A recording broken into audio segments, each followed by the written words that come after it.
Buenas noches con todos, gracias por estar acá, gracias por conectarse una vez más a este espacio de Invierte Conscientemente con Gold Capital. Em, Hoy día vamos a tocar un tema interesante, vamos a hablar de protección patrimonial. Ese es un tema que no habíamos tocado este año. El año pasado hicimos este webinar un par de veces, pero creo que es un punto importante porque si hablamos de inversiones y es principalmente a lo que nos abocamos, no podemos dejar de lado el tema de protección patrimonial porque es justamente la base de tener una estructura financiera sólida cuando hablamos principalmente de lo que es planificación.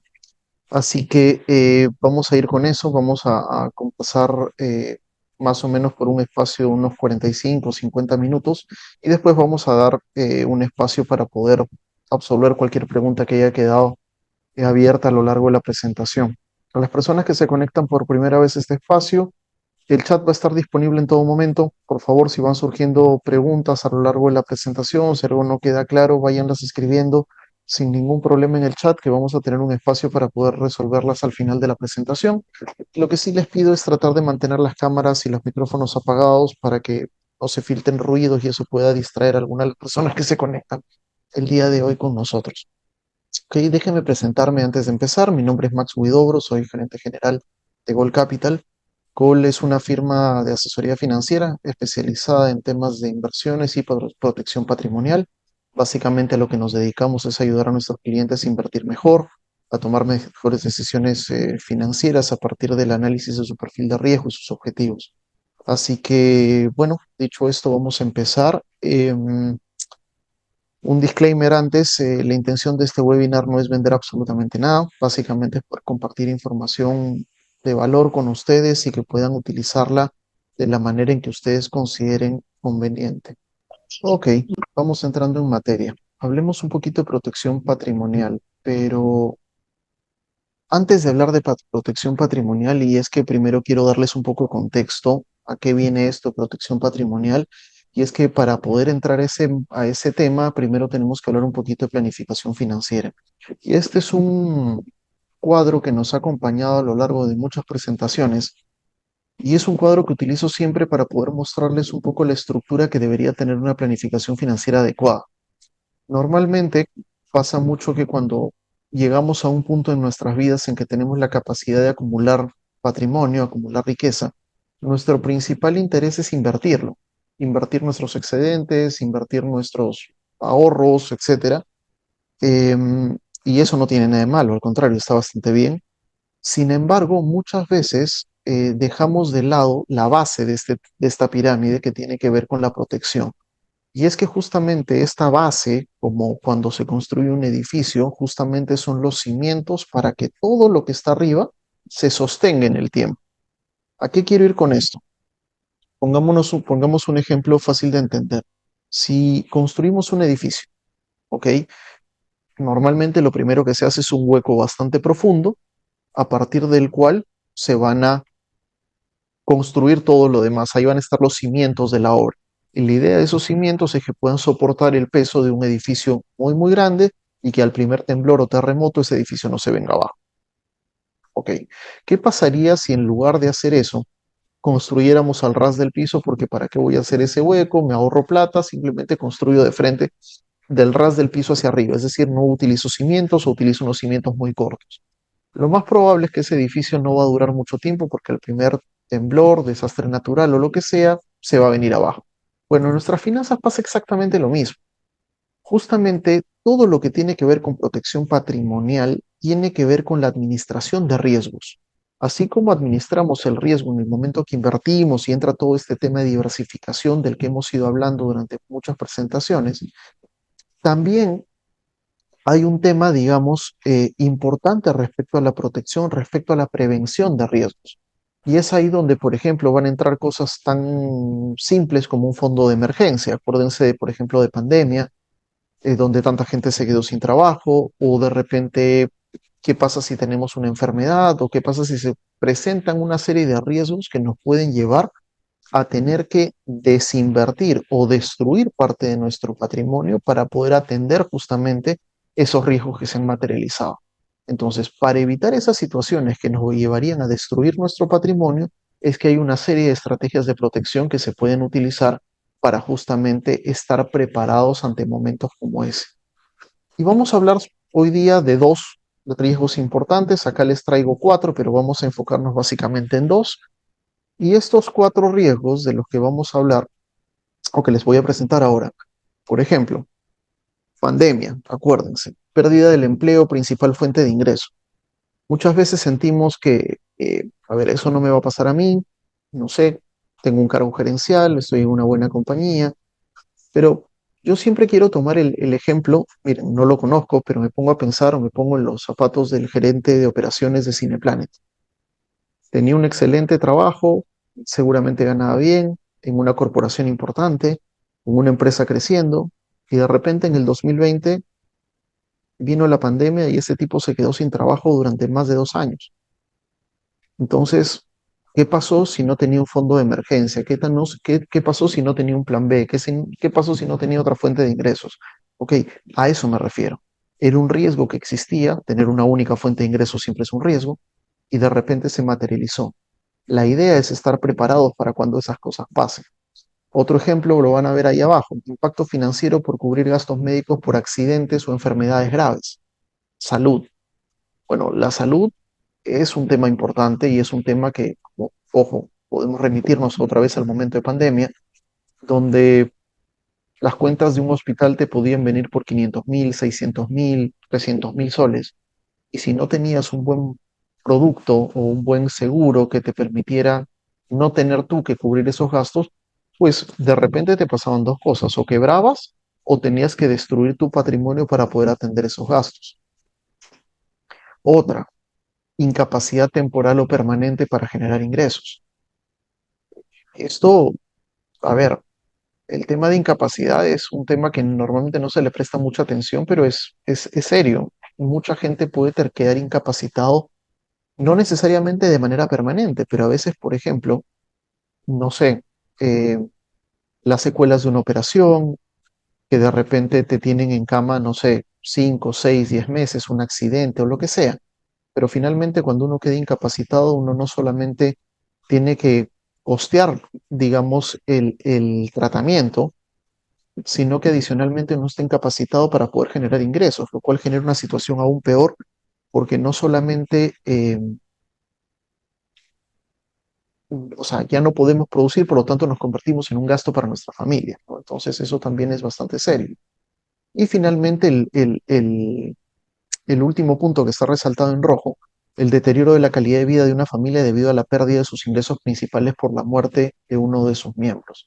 Entonces, no hace mucha falta explicar lo que sucedería si el ingreso principal de un hogar fallece de manera imprevista, intempestiva, eh, y esa fuente de ingresos se hace humo, ¿no? ¿Cómo quedan esos dependientes? Entonces, hoy día vamos a hablar de estrategias de protección orientadas básicamente a estos dos puntos que están en rojo. Hoy día vamos a hablar de vida y de salud.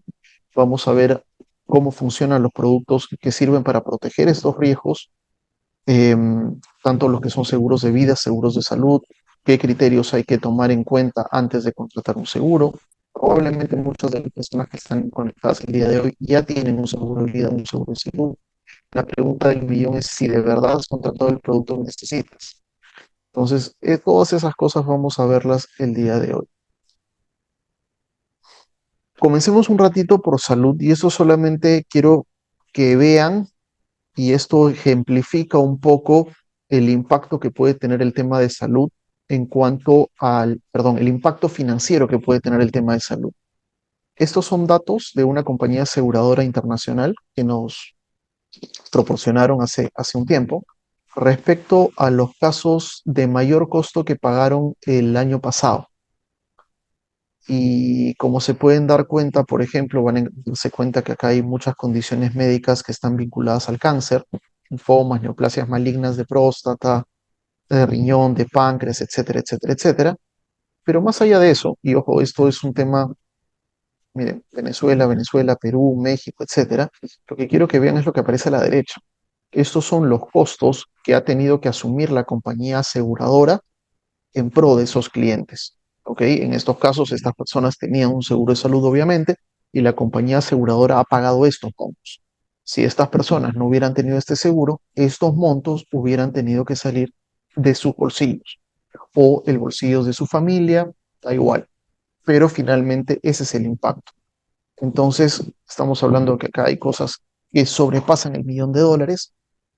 eh, y claro, no necesariamente hablamos siempre de cáncer, una cardiopatía, un aneurisma, etcétera. Entonces, pero el impacto puede ser muy grande.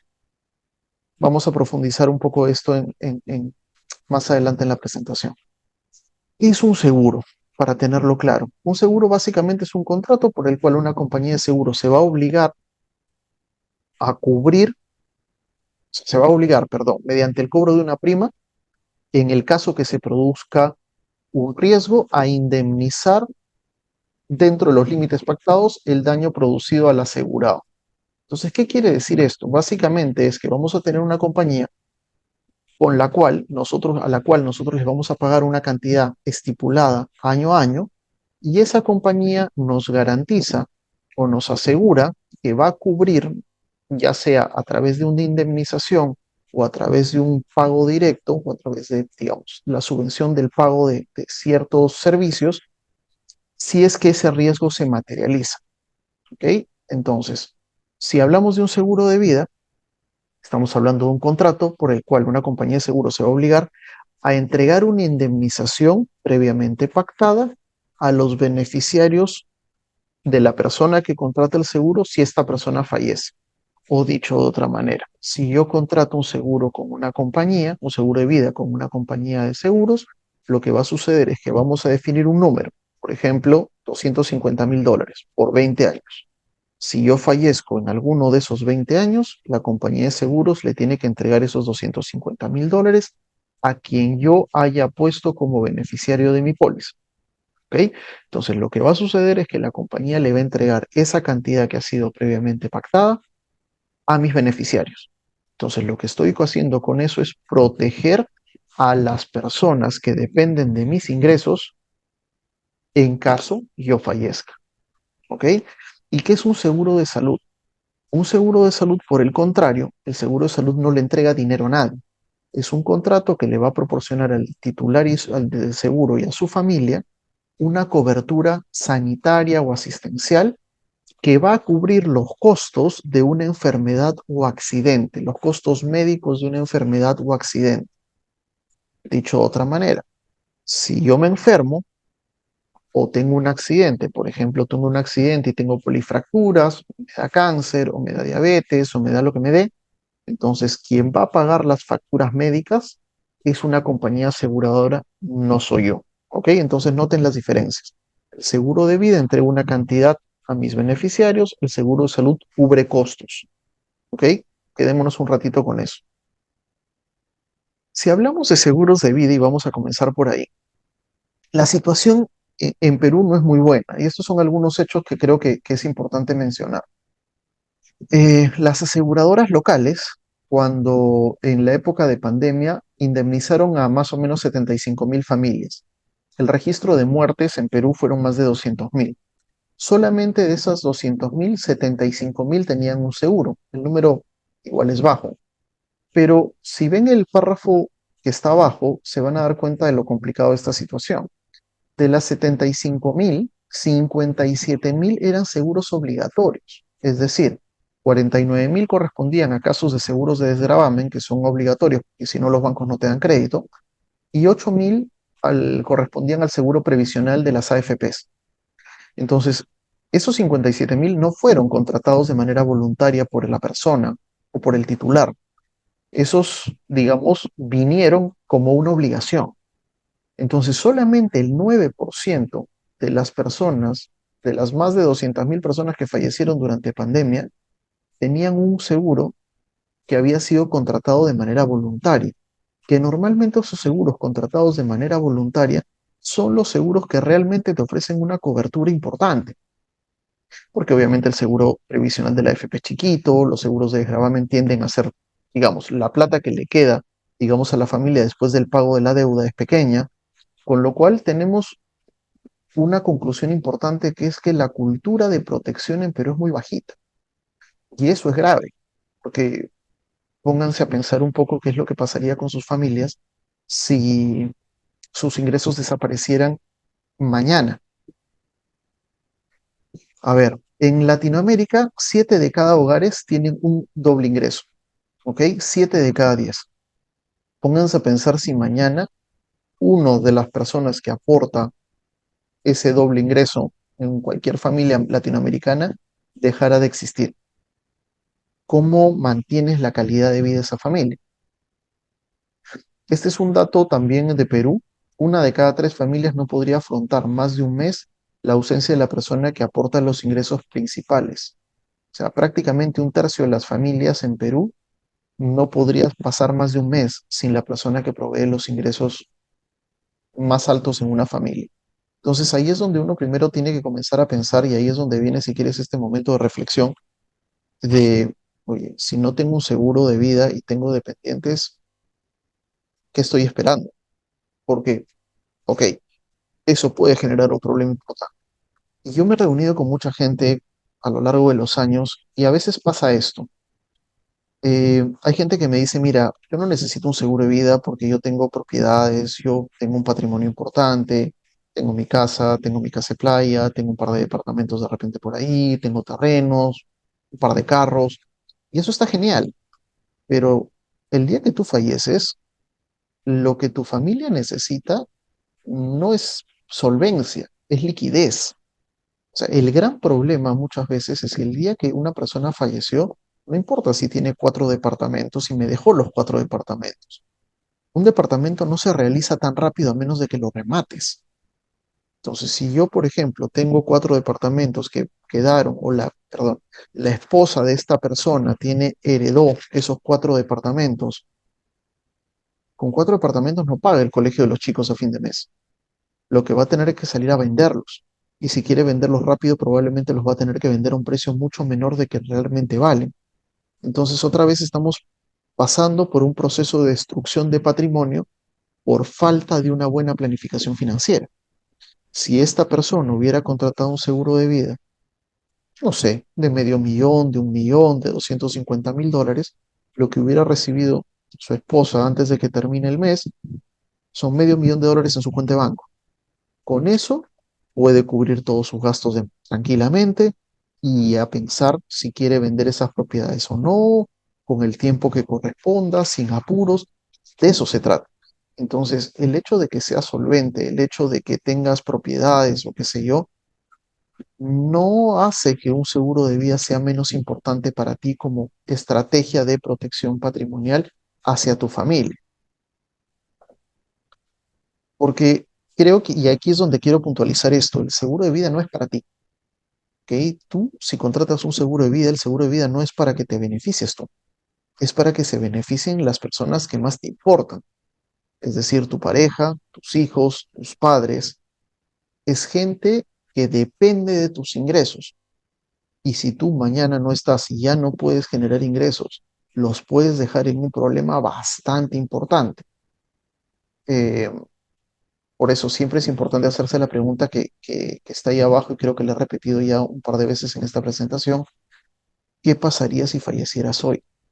¿Qué pasaría si el día de mañana tú ya no estás y ya no puedes generar ingresos?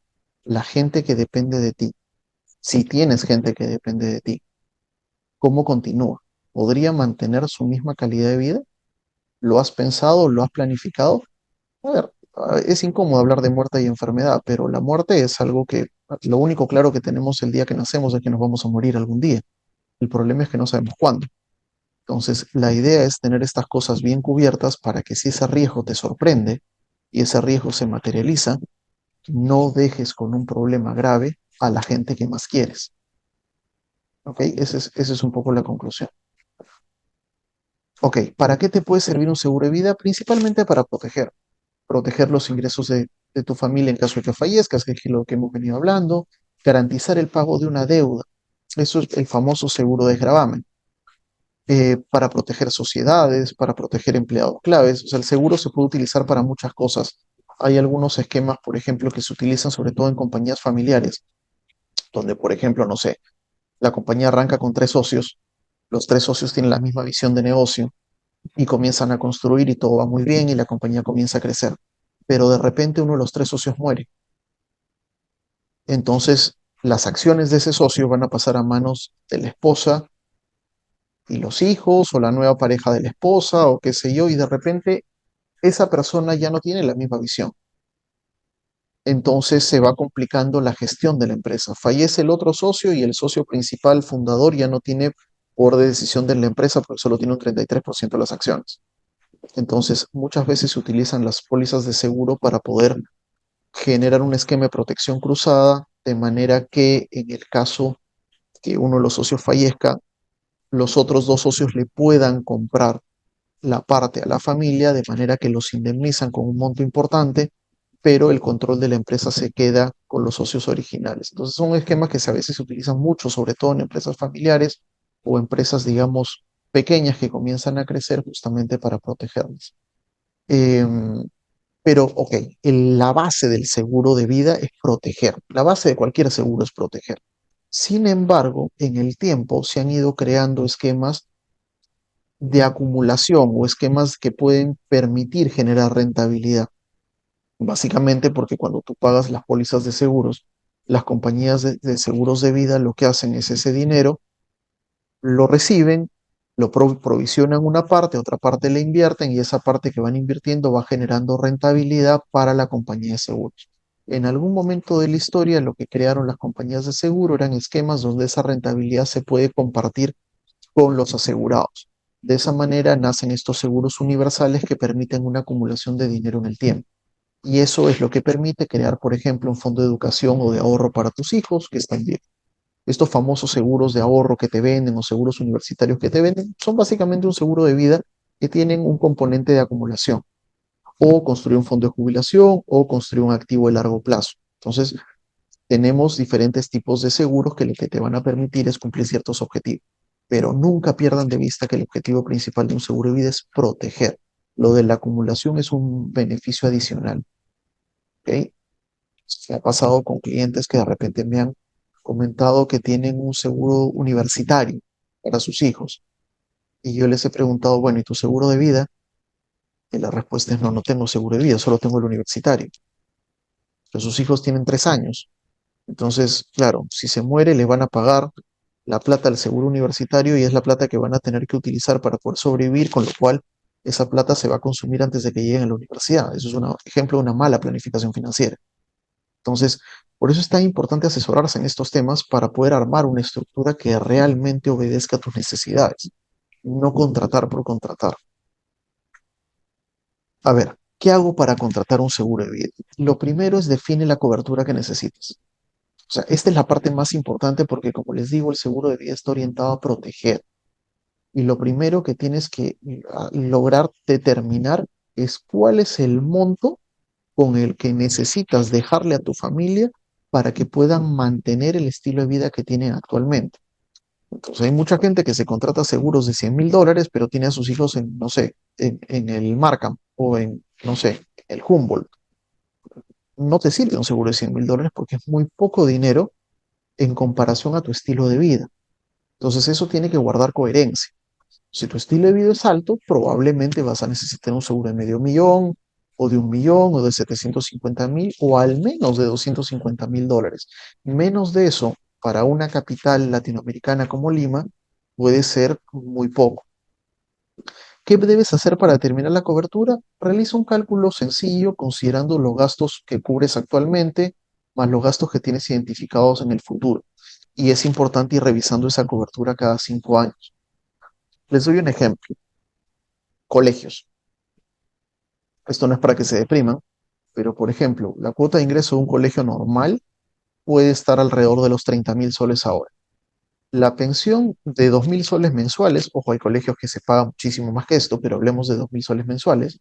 2,000 soles mensuales por 10 años, por 10 meses, por 11 años, ojo, solo colegio, no estoy hablando porque ahora te mandan al kinder, aparte tienes un año más de bachillerato, etcétera, no. Estamos hablando de los 11 años clásicos, de primero de primaria a quinto de secundaria. 11 años, 2,000 soles, ahí estás hablando de 220,000 soles. Le sumamos los 30,000 de la cuota de ingreso, 250,000. Universidad, imaginémonos que te cuesta 2.500 soles mensuales por 10 meses, 5 años, e imaginemos que el nene no jala ningún curso y termina en el tiempo adecuado, estamos hablando ahí nada más de 375.000 soles. Es decir, en gastos educativos por hijo son más de 100.000 dólares por hijo.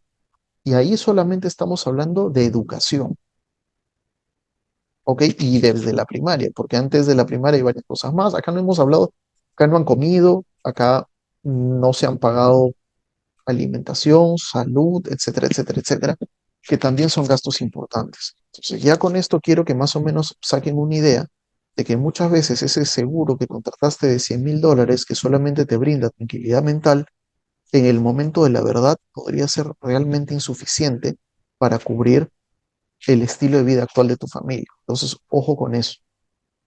¿Qué debes considerar para determinar cobertura?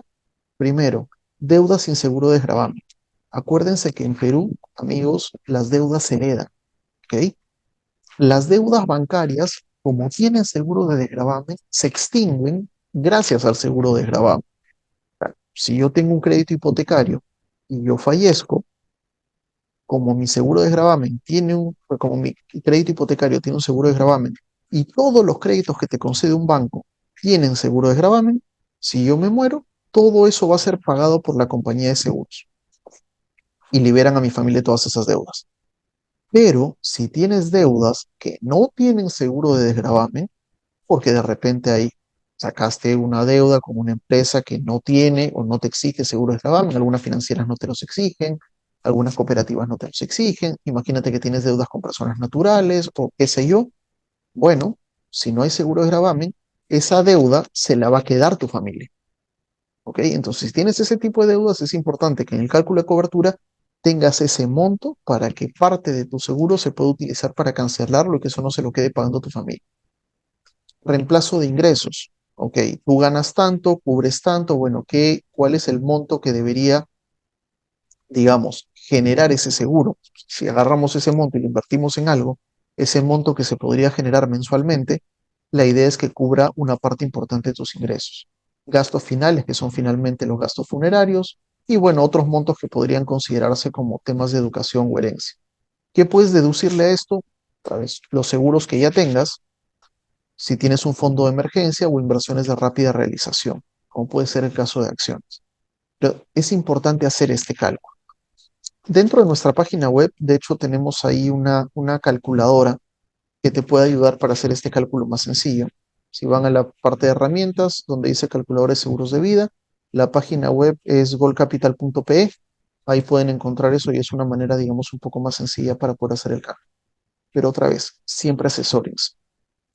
A la hora que vas a determinar la cobertura, no compres por default, ese número tiene que tener una lógica y un asesor financiero te puede ayudar a determinarla. ¿Cuándo deberías adquirir un seguro de vida? Ayer. Y esto es bien importante, ¿por qué? Porque el costo de contratación de un seguro de vida se incrementa con la edad. Mientras más viejo te haces, el costo de contratación del seguro es más alto, porque tu riesgo de muerte es más alto. Pero ¿por qué es importante contratarlo lo más joven posible? Porque los seguros de vida normalmente no suben de precio. Es decir, si yo contrato mi seguro de vida a los 31 años y me sale 1.500 dólares, seguro de 250.000, ese precio se va a mantener a lo largo del tiempo y no se va a incrementar. Si yo contrato ese mismo seguro a los 41 o a los 50, ese mismo seguro de 250.000 me podría costar 3.500 o 4.000 dólares. ¿Ok? Entonces, mientras más joven lo contrates, más barato te va a salir. ¿Ok? Entonces, ¿cuál es la recomendación? Si estás joven y tienes 30 y tantos años y quieres contratarlo, de repente tú dices, oye, pero no tengo hijos, no tengo más dependientes, con 100.000 dólares estoy más que tranquilo. Sí, ahorita, pero si tú planeas tener hijos en el futuro, si planeas casarte en el futuro, y de repente, claro, en 10 años más me vas a decir, oye, Max, pucha, ahora sí necesito un seguro, no sé, de 250 o de 500.000 dólares. Bueno, en ese momento se recalcula a tu nueva edad ese seguro. Por lo tanto, te va a salir muy caro. Si tú hubieras contratado ese seguro de, no sé, 300.000 dólares a tus 31 años, hubiera salido más barato. Por eso es tan importante, digamos, contemplar tus necesidades futuras para tratar de contratar el seguro de cobertura más alto posible en la edad que tienes actualmente. ¿Ok? Algunos seguros no te van a permitir realizar incrementos, otros sí, pero cuando haces estos ajustes, la prima se ajusta a tu nueva edad. Y otro detalle importante, si más adelante contraes una enfermedad y no tienes seguro, y eso es otro detalle bien importante, podrías volverte no asegurable. Ok, esto lo vamos a profundizar más cuando hablemos de salud, pero este es un detalle bien importante. Si hoy día estás sano, es el mejor momento para contratar un seguro de vida, porque si no lo estás, lo más probable es que no te lo vendan. ¿Cuánto cuesta un seguro de vida? Depende principalmente de la cobertura que quieras, es decir, el monto que quieras como indemnización, el sexo, porque los seguros para mujeres son más baratos que los seguros para hombres, la edad, mientras más joven, más barato, tu estado de salud. Si tienes algún tipo de enfermedad, digamos, las compañías de seguros pueden analizar y de repente, claro, significas un riesgo más alto para ella, entonces te pueden extraprimar, es decir, ponerte un costo más alto, pero igual te asegura. Tus hábitos, de repente, no sé, pues fumas. Si fumas, el seguro te va a salir carísimo. ¿Ok? Eso hay que tenerlo bien claro. El costo de un seguro se puede hasta duplicar por el hecho de fumar. La ocupación, si tienes una profesión de riesgo, por ejemplo, no sé, eres piloto de avión privado, ok, eso puede tener de repente un costo más alto. O de repente tienes alguna profesión de riesgo porque trabajas en minas o porque trabajas, no sé, en diferentes cosas que pueden hacer que eso incremente el costo del seguro. ¿Ok? Entonces va a depender, siempre pidan una cotización para poder comparar precios y a partir de eso puedan tomar la mejor decisión. Los tipos de seguro de vida vamos a clasificarlos en dos grandes rubros, término y universales. Los de término son los seguros, eh, digamos, más sencillos. Es el seguro de protección básico.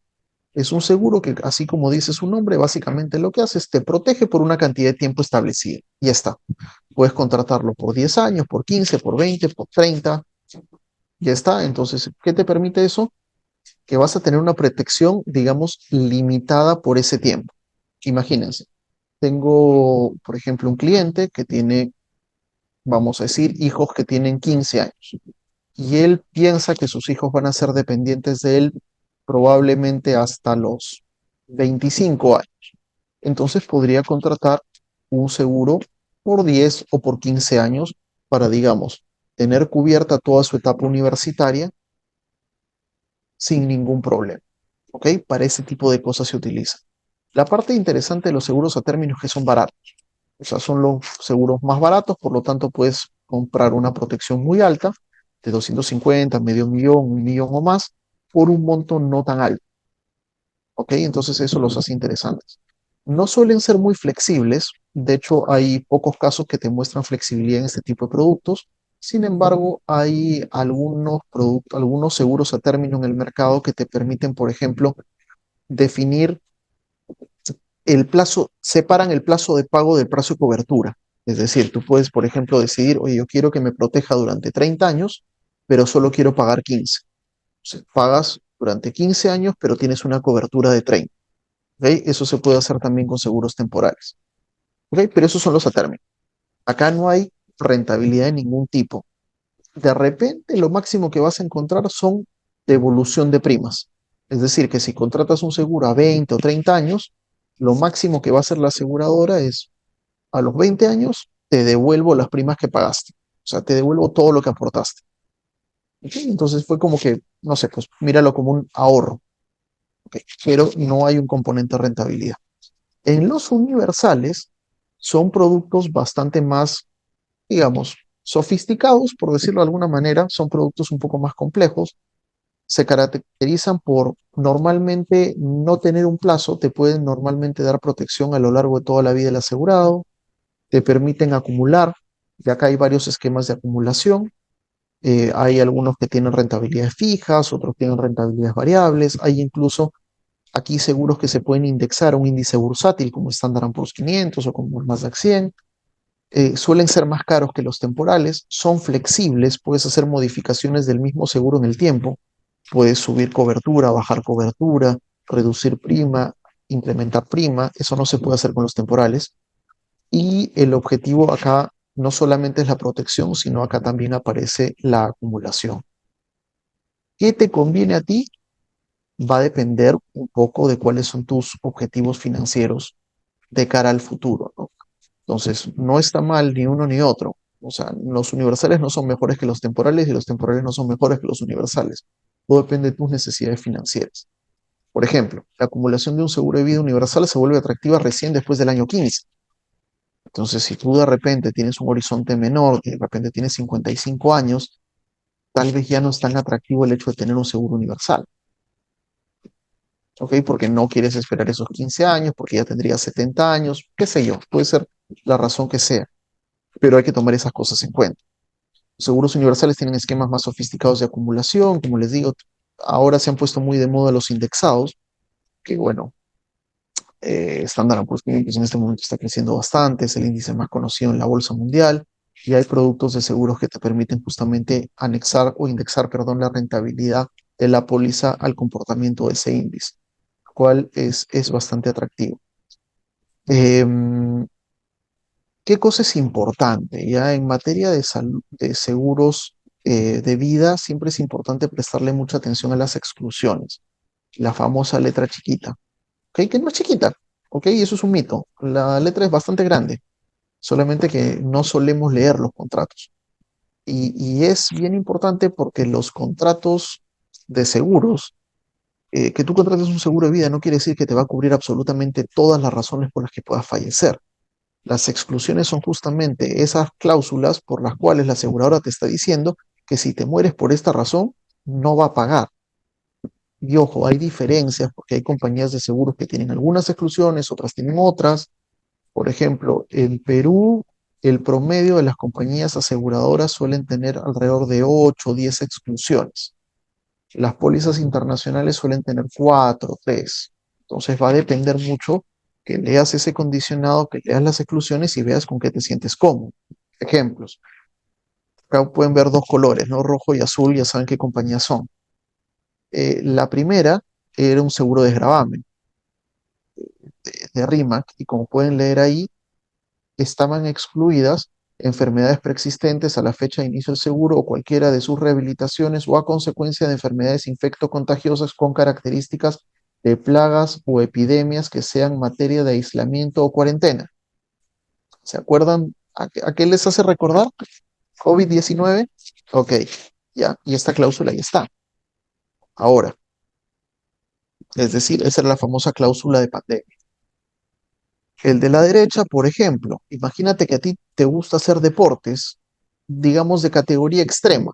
Entonces, por ejemplo, acá está excluido la muerte por participación en deportes riesgosos, inmersión submarina, montañismo, ala delta, parapente, canotaje, rafting, saltos ornamentales, paracaidismo, cacería, con arma de fuego, boxeo, artes marciales, canyoning, kayak extremo, surf, alpinismo, trekking, puenting, tirolina, street latch, etcétera, etcétera, etcétera. Entonces, por ejemplo, tú haces artes marciales, es tu hobby, participas, ojo, esto no necesita ser profesional, puede ser profesional o aficionado. Y de repente, no sé, tienes un mal golpe, una caída, lo que sea, practicando artes marciales y no pagaría tu seguro. Entonces, si tú practicas artes marciales, ¿qué haces comprándote un seguro que tiene esta excepción?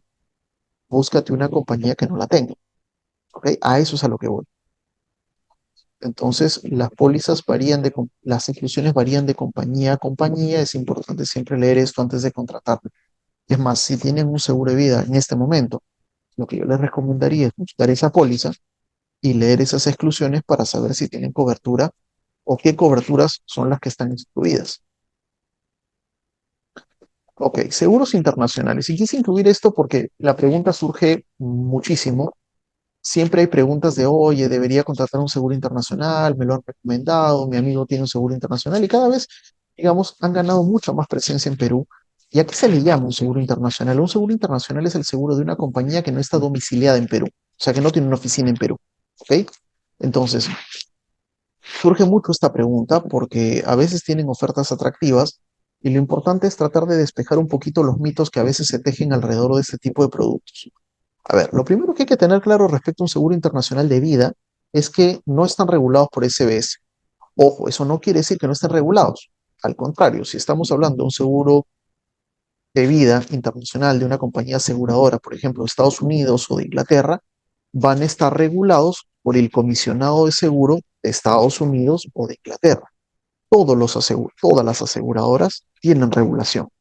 Si estás hablando de compañías americanas, pues estás hablando de probablemente la regulación más importante o más estricta del mundo, lo cual eso no es un tema, digamos, a preocuparse, ¿no? O sea, finalmente el hecho de que la SBS no los regule no quiere decir que no estén regulados. Eso es un punto súper importante a tener en cuenta. Ahora, normalmente los internacionales suelen tener coberturas más altas que los nacionales, suelen ser más económicos, tienen mayores variedad de esquemas de acumulación, ofrecen mayor rentabilidad. Por ejemplo, los indexados solo los vas a encontrar en seguros internacionales. Hasta el día de hoy no hay una compañía peruana que haya sacado un seguro indexado. Tienen una menor cantidad de exclusiones, eso ya se los había dicho. Esto es un mito y se los pongo acá porque lo he escuchado un montón de veces, de que si tienes un seguro internacional, tus dependientes van a tener que viajar a cobrar a otro país. Tiene el más mínimo sentido. Nunca una persona que ha sido beneficiaria de un seguro internacional ha tenido que hacer un viaje al exterior para cobrar. O sea, se mandan los papeles vía correo electrónico o vía FedEx y normalmente después del plazo establecido te hacen una transferencia a tu cuenta y se acabó. O sea, no hay más ciencia respecto a eso. Ahora, un punto en contra, no todos los internacionales se pueden utilizar para reemplazo de gravamen. Hay mucha gente que busca esto, no todos los internacionales te van a servir para esto porque no todos los bancos los aceptan para reemplazo de gravamen. Ahora, si tú quieres contratar un seguro internacional o quieres evaluar un seguro internacional, mi recomendación es que siempre preguntes por esto, la calificación de riesgo de la aseguradora. O sea, la calificación de riesgo de lo que te dice es que hay una empresa calificadora, de hecho AM Best es la principal firma de calificadora para compañías de seguros, es una compañía que tiene más de 100 años, es una calificadora de muchísimo prestigio, y la calificadora básicamente lo que hace es le pone la nota, ¿ok? Va a poner la nota con lo cual tú sabes con una opinión imparcial si la compañía es buena o no es buena y con eso puedes tener la tranquilidad de que estás contratando con una buena empresa o no, ¿ok? Entonces siempre acuérdense de eso. Si ya tienen un seguro de vida, analícenlo, revísenlo, vean las coberturas, vean si la cobertura que tienen actualmente les funciona para el estilo de vida que tienen actualmente. Vean las exclusiones, revisen si es que están cubiertos todo lo que ustedes necesiten que esté cubierto. Y si no, vean la manera de repente complementarlo con otro seguro o cambiar de seguro también. Entonces, todas esas cosas son importantes revisarlas. Ya, otro tema que creo que es importante mencionar, los famosos endosos a los seguros, perdón, los famosos endosos de seguros a créditos hipotecarios. Últimamente hay un afán o hay un interés muy alto de mucha gente por ahorrarse el seguro de gravamen del crédito hipotecario endosando el seguro. Lo primero que necesito que entiendan es que cuando tú endosas un seguro de vida, lo que estás diciéndole al asegurador es, mira, si yo me muero, primero le pagas al banco mi crédito y lo que sobre se lo das a mi familia. Eso es lo que le estás diciendo. Que el banco cobra primero. Se lo puedes endosar y efectivamente si tú te mueres, la compañía de seguros primero le va a pagar al banco y después a tu familia lo que sobre. ¿Ok? Entonces, ¿qué tiene de malo hacer eso? Primero que normalmente la plata que te vas a ahorrar en el seguro de gravamen es bien chiquita porque normalmente el seguro de gravamen es un seguro muy barato. ¿Ok? Entonces, vamos a ver si justifica eso. Lo segundo es que si haces eso y tú falleces en los primeros años, lo que va a pasar es que buena parte de tu seguro, a no ser de que tu seguro sea mucho más grande que la deuda que tienes con el banco, lo que va a pasar es que la mayor parte de la plata se la va a quedar el banco y tu familia va a recibir casi nada de liquidez. Claro, va a recibir la propiedad saneada, la propiedad sin deuda. Pero si no recibe liquidez, lo que va a tener que hacer tu familia es vender esa propiedad para poder tener liquidez, lo cual no tiene el más mínimo sentido. Normalmente, si tú quieres endosar, un seguro está perfecto, pero contrata un seguro a término, baratito y endósalo, pero no utilices tu seguro principal para endosarlo, porque eso puede generarle un riesgo a tu familia si tú falleces en los primeros años del pago de ese hipotecario. ¿Ok? Entonces, esas cosas son cosas importantes que se tienen que tomar en cuenta dentro de una planificación, porque si no, eso que tú pensaste que era una buena idea para ahorrarte, no sé, pues entre 20 y 50 dólares mensuales, puede terminarse convirtiendo en un problema serio para tu familia. Ojo con eso. Hablemos de salud. Y salud es un tema bien importante porque la salud es muy cara. ¿Ok? En Estados Unidos, para que tengan una idea, la principal razón por la cual quiebran personas en Estados Unidos son gastos médicos. O sea, el 60 y tantos por ciento de quiebras personales que se han producido en los Estados Unidos han sido por gastos de salud, porque los costos de salud pueden ser infinitamente altos. Y acá el problema es que no estamos hablando de que fallecí y me vas a indemnizar, acá estamos hablando de que de repente vean esto, ¿no? Este caso de Nicaragua, insuficiencia respiratoria del recién nacido. Es una pareja joven, con ilusión van a tener a su primer hijo, están felices, pero en el parto aparecen complicaciones. Y en esas complicaciones, de repente hay que hacer algo de emergencia, el niño tiene que pasar a unidad de cuidados intensivos neonatal, etcétera, etcétera, etcétera. Y de repente, para lo que hay que hacer, vean el costo, 1.300.000 dólares. Entonces, claro, ¿qué quiero oír? Que si, o sea, es tu hijo, vas a hacer hasta lo imposible por salvarte la vida. Entonces, si tienes el patrimonio, vas a destruir el patrimonio para tratar de salvarle la vida. Obviamente no solamente tú, sino el resto de tu familia, tus padres, tus hermanos, qué sé yo, todo el mundo va a tratar de colaborar porque está en juego la vida de una persona. Pero miren estos costos. Entonces, si no hubiera, por ejemplo, un seguro de salud que asuma estos costos, ¿cómo haríamos para poder asumirlos nosotros? A ver, en Perú, 1 de cada 20 personas tiene un seguro médico. Esto es de terror. Y es así porque en Perú hay mucha informalidad y normalmente tanto el seguro de salud como el SIS normalmente se manejan en la empresa formal, ¿ok? Entonces, seguros privados se usan muy poco. EPS ni siquiera en empresas formales, o sea, las EPS normalmente se utilizan en empresas que tienen cierto número de trabajadores. Entonces, normalmente lo que tienes es el salud o lo que tienes es el SIS en la gran mayoría de personas, pero personas que tengan un seguro privado de salud son muy pocas. Y esto que es importante porque a nivel de costos de salud en Perú, no hablemos de Estados Unidos ni otras realidades, una fractura te puede costar más de 7.000 soles. La hospitalización general, una hospitalización normal, puede tener un costo diario aproximado, y ojo, promedio, de 700 soles. Hay clínicas donde la hospitalización por día te puede costar más de 3.000. En UCI, promedio 1.000 soles. Y hay clínicas que te pueden cobrar más de 5.000 por día en UCI. Tratamientos oncológicos pueden variar desde 30.000 dólares a 200.000 dólares por año. Pues una persona que no tiene seguro de salud se arriesga a tener que asumir todo esto con su patrimonio y el problema es que tú no sabes cuándo te vas a enfermar o no sabes cuándo vas a tener un accidente. O sea, según el MINSA, la principal causa de mortalidad en Perú es cáncer, infecciones respiratorias agudas, infartos y diabetes. ¿Cuánto cuesta un seguro de salud? Esta es la mejor definición, mucho menos que cualquier enfermedad o accidente. Y a diferencia de los seguros de vida, los seguros de salud sí incrementan sus costos todos los años. ¿Ok? Entonces, esta parte es bien importante tenerla clara porque la salud sí es algo que te puede quebrar, financieramente hablando. ¿Ok? Y eso es muy importante tenerlo claro para poder tener y poder elegir correctamente el seguro de salud que más te convenga. Y quiero hacerles esto lo más sencillo posible. Cuando tú quieres elegir un seguro de salud, hay algunas, algunos conceptos que tienes que manejar. Y hay muchos más que estos, pero he tratado de tomar aquí los más importantes para tratar de ponerlo en el lenguaje más sencillo posible y a partir de esto ustedes puedan evaluar si tienen el mejor seguro de salud en este momento o si van a contratar uno que sepan que estas cositas que aparecen acá son importantes. ¿Ok? Vamos rápidamente una por una. Enfermedades preexistentes. Esto es bien importante.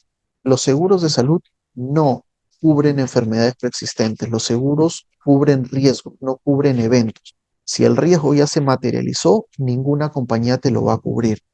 Yo me he encontrado con muchas personas que en algún momento me han dicho, yo para quiero un seguro de salud si estoy sano. Y la respuesta es muy sencilla, porque si estuvieras enfermo ya no lo puedes contratar y tú no sabes cuándo te vas a enfermar. Por eso un seguro de salud es mejor necesitarlo, tenerlo y no necesitarlo, que necesitarlo y no tenerlo. Porque el día que lo necesites, si no lo tienes, no lo puedes tener. ¿Ok? Esto es bien importante. Si tú tienes una enfermedad ya diagnosticada, no la va a cubrir el seguro. Si es una enfermedad tratada, aunque no hayas pagado nada, también no se va a cubrir. Si es una enfermedad que no sabes que la tienes, pero no pasa desapercibida, no sé, pues tengo un tumor en el cuello. Ok, nunca me la han diagnosticado, pero yo contrato un seguro, ok, eso es visible, que no pasa desapercibido, pues va a ser excluido también. Entonces, ojo con este detalle. El mejor momento para contratar un seguro de salud es cuando estás sano. Ténganlo clarísimo. Ya, ¿qué otras cosas hay que conocer? Acá hay tres conceptos que son claves: coaseguro, deducible y copago. Se los he tratado de poner de la manera más sencilla posible. El coaseguro es lo que te toca pagar a ti. Ya está. Es un porcentaje. Va a fluctuar entre el 10 y el 40% dependiendo del establecimiento al que vayas, de la clínica a la que vayas y del plan de salud que tengas. ¿Ok? A ver, se los pongo en más sencillo. En los planes de salud en Perú, normalmente lo que tú tienes son redes. Red 1, red 2, red 3, red 4, red 5, red 8. ¿Ok? Entonces, en función de las redes, hay ciertos hospitales, ciertas clínicas a las que puedes ir. Hay planes baratitos que no tienen 8 redes, que tienen 5 redes, por lo tanto hay un montón de clínicas a las que no puedes ir. Pero si tú estás en la red 1, normalmente en la red 1 tienes coberturas del 90%. ¿Qué significa? Que si yo voy y el costo es de 1.000 soles, yo pago 100 soles y la compañía paga 900. Si yo no quiero ir a esa clínica, porque en la red 1 están todas las clínicas a las que no queríamos, ok, y yo quiero ir a la clínica que está en la red 5 o en la red 6, porque quiero ir a la Angloamericana, a la San Felipe, qué sé yo, a la clínica Delgado, de repente ahí la cobertura es del 70%. Es decir, de esos 1.000 yo tendría que pagar 300 y la compañía de seguros va a pagar 700. ¿Ok? Eso es el coaseguro. El porcentaje que yo tengo que pagar y va a estar definido por la red y por el plan que tenga. ¿Ok? Entonces, los planes más caros tienen mejores coaseguros, los planes más baratos tienen peores coaseguros. Y esto es muy importante porque si tú no tienes un buen manejo del coaseguro, puedes enfrentarte a una complicación muy grave. En Perú, lamentablemente, cuando hablamos de seguros de salud, los seguros de salud han sido conceptualizados como programas de descuento. Entonces, yo estoy feliz con que la consulta, en lugar de costarme 200 soles, si tengo un coaseguro del 80%, me va a salir 40, perdón, me va a salir 80 soles. ¿Ok? Es decir, 160 son asumidos, perdón, 120 son asumidos por la compañía de seguros y yo cubro 80. Entonces yo estoy feliz porque en lugar de 200 pagué 80. Genial.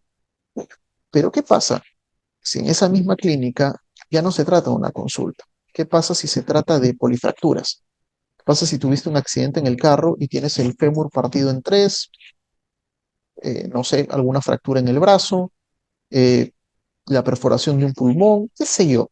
Imagínate un accidente heavy y de repente la cuenta sale 400.000 soles.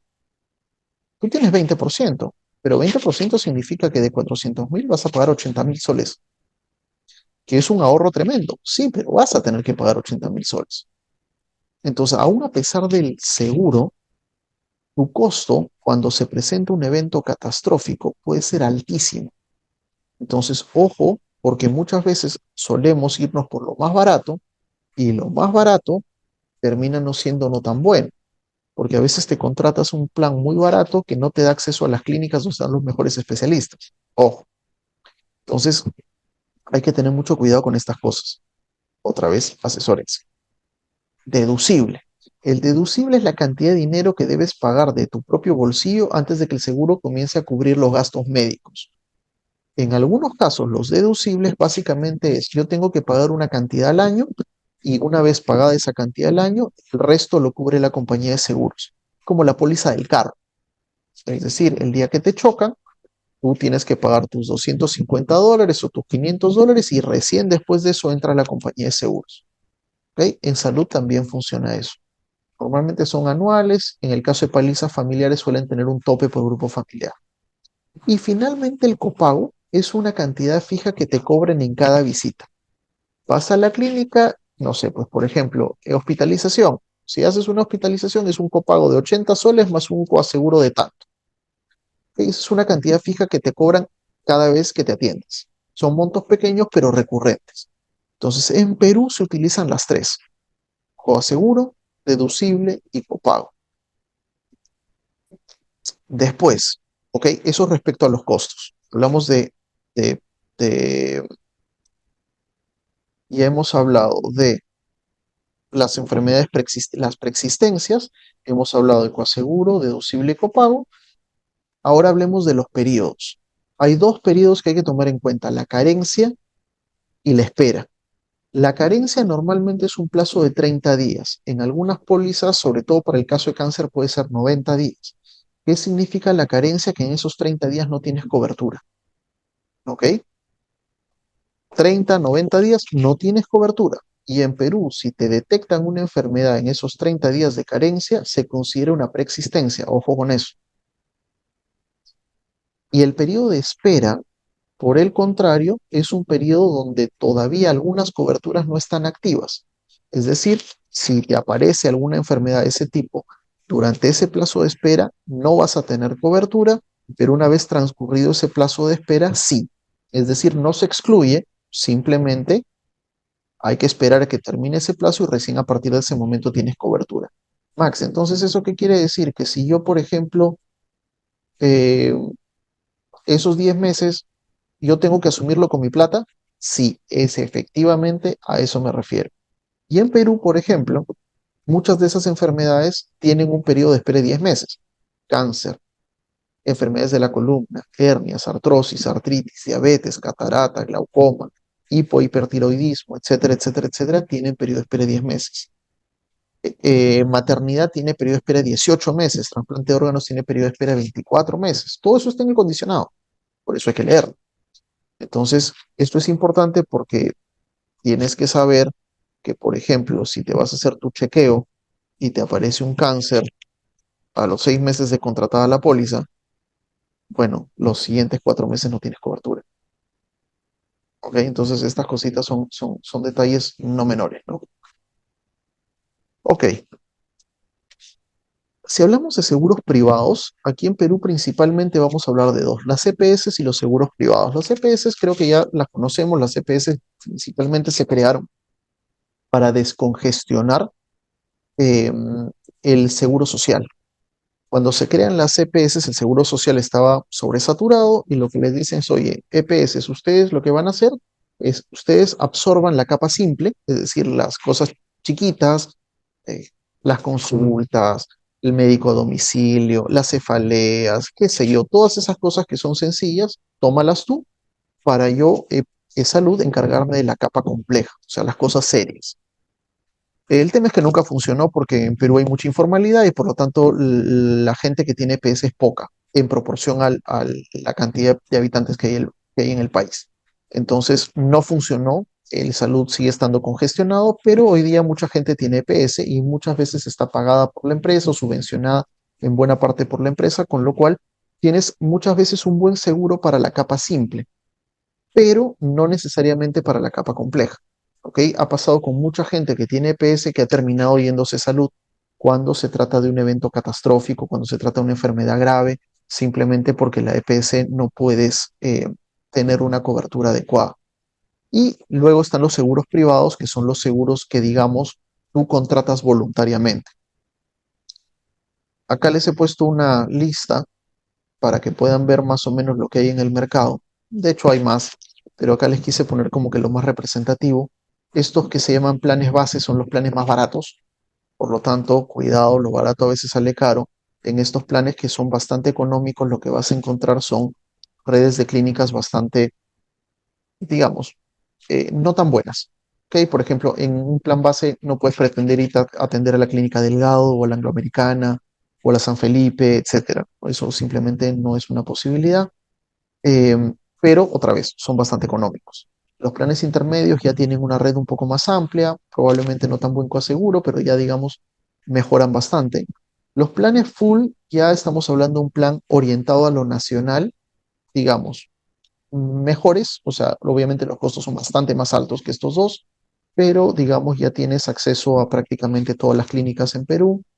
em, y adicionalmente tienes en varias pues un mejor coaseguro.